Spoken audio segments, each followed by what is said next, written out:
Inti dari ini itu adalah bagaimana kita bisa bersedekah kepada orang lain.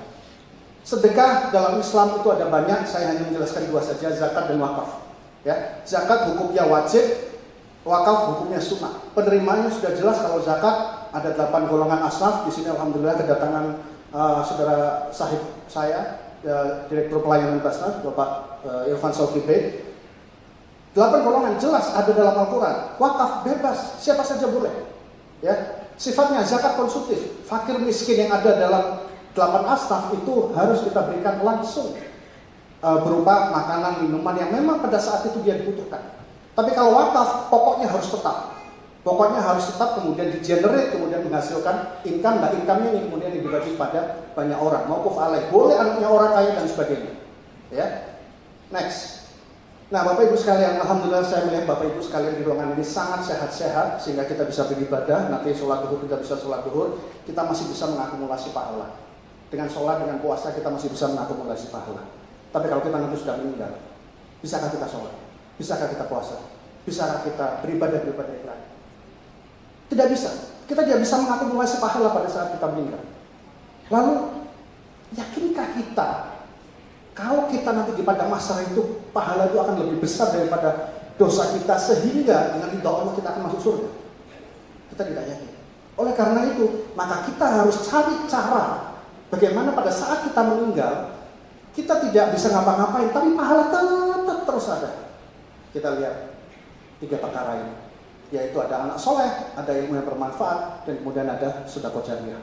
Sedekah jariyah inilah yang kemudian salah satunya adalah wakaf. Wakaf ini termasuk pasif pahala kalau saya boleh menyebutkan. Pasif income itu kita diam saja, MLM, kemudian kolega kita yang bekerja, kita dapat uang tanpa kita bekerja.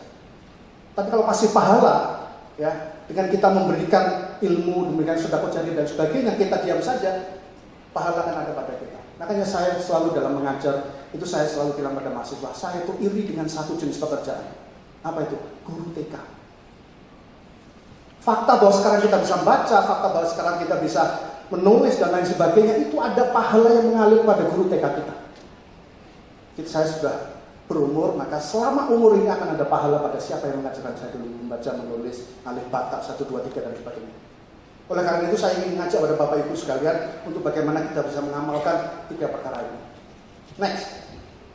Nah, mari kita lihat. Tadi saya cerita tentang wakaf.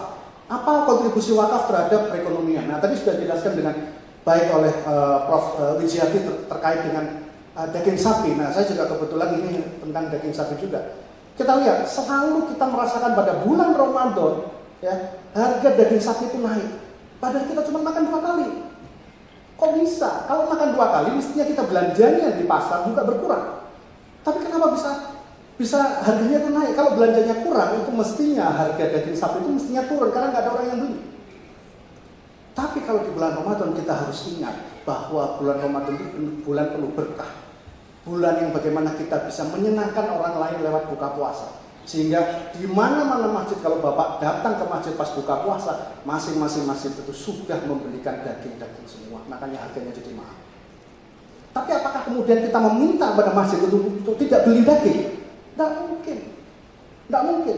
Yang harus kita lakukan adalah suplainya harus ditambah. Nah, kalau kita melihat ini, D1 menuju D2 itu adalah pergerakan permintaan yang jauh melesat lebih tinggi daripada suplainya. Suplainya tidak mencukupi seperti yang sudah dijelaskan oleh Prof. Wijiati tadi. Ya, karena suplainya tidak bisa mencukupi demand-nya, maka ketika demand itu naik terus, maka kita akan melihat harga daging naik terus. Ya, lalu apa kontribusi wakaf dalam hal ini? Ya, mari kita lihat. Saya sudah pernah menuliskan ini dalam koran yang ini koran Jawa Pos, terus kemudian next ada lagi satu ada wakaf untuk pesantren, kurang lebih isinya sama, hanya saja aspek yang berbeda. Terima kasih pada Mas Hasan dari Republika. Saya menuliskan semacam ini, wakaf dan stabilitas harga daging. Mari kita ikuti. Di Surabaya, Jawa Timur, ini ada dari Pak Armanta dari BI dan kemudian dari Ajar OJK, 17 pesantren yang kemudian dikelola oleh kolega saya, Mas Hafi yang ada di atas saya. 17 pesantren ini sudah ada MOU. MOU untuk saling memberikan informasi tentang produksi apa yang mereka masing-masing buat, untuk kemudian saling membeli dan menjual. Masing-masing pesantren itu saya yakin pasti ada idle wakaf land, ada tanah wakaf yang kosong. Kenapa nggak itu dioptimalkan? Digunakan untuk apa? digunakan untuk lahan wakaf pusat pembibitan sapi.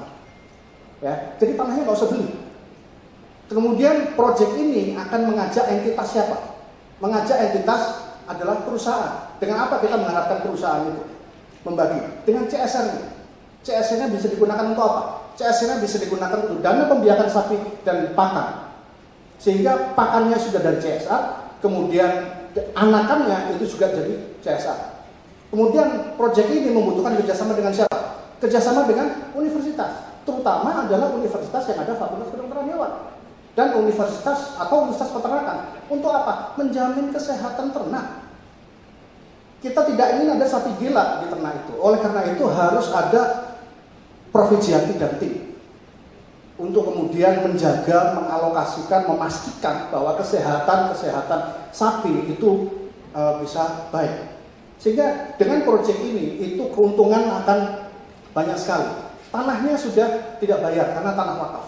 CSR-nya itu sudah dananya itu dari CSR, sehingga kita tidak perlu beli. Kemudian kesehatannya sudah ada kerjasama dengan universitas. Kalau ada kerjasama dengan universitas itu kerjasama yang mutualisme. Ya, kalau meng-hire dosen, meng-hire dokter hewan luar boleh, tapi kan bayar.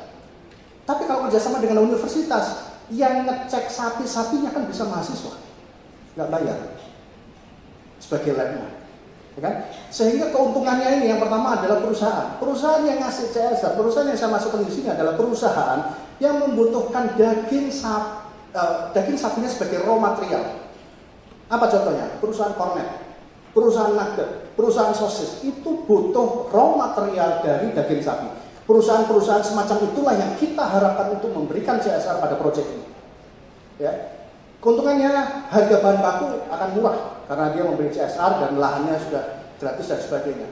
Bagi masyarakat dan umum, harga daging terjangkau, pasokan daging stabil, nutrisi santri meningkat.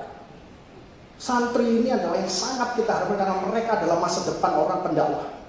Harus kita berikan nutrisi yang baik. Ya, sekarang saya pernah datang ke suatu pesantren itu nelongso. Makanan itu yang penting banyak nasinya.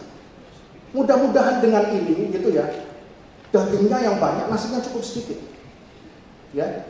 Nah, siapa yang diuntungkan? Universitas. Dosen bisa menjalankan tridharma perguruan tinggi, ya, dengan penelitian, dengan penelitian, pengabdian masyarakat dan sebagainya. Mahasiswa bisa menjadikan proyek itu sebagai lab. Next. Apabila itu terjadi, maka yang awalnya seperti gambar di kiri, yaitu kenaikan demand-nya itu jauh lebih besar daripada kenaikan supply-nya, itu tidak akan terjadi. Kenapa? Kalau proyek ini dibuat per provinsi dengan segala entitas yang ada, maka kita tidak perlu takut tentang harga daging sapi. Fakta yang ada sekarang, ternak sapi paling banyak itu di NTT produksinya. NTT kalau harus menyeberang, memberikan ternak sapinya kepada Jawa, Pulau Jawa itu butuh alat, butuh transportasi, butuh biaya dan sebagainya sehingga harganya naik. Kalau ini dibuat per provinsi, maka tidak perlu ekspor antar provinsi, cukup di provinsinya itu saja. Sehingga harganya akan murah, sehingga harganya akan stabil. Sehingga pergerakan demand ke kanan itu akan diikuti dengan pergerakan suplai ke kanan, sehingga stabil terus. Kalau suplainya bahkan lebih banyak, maka harga daging sapi akan menurun.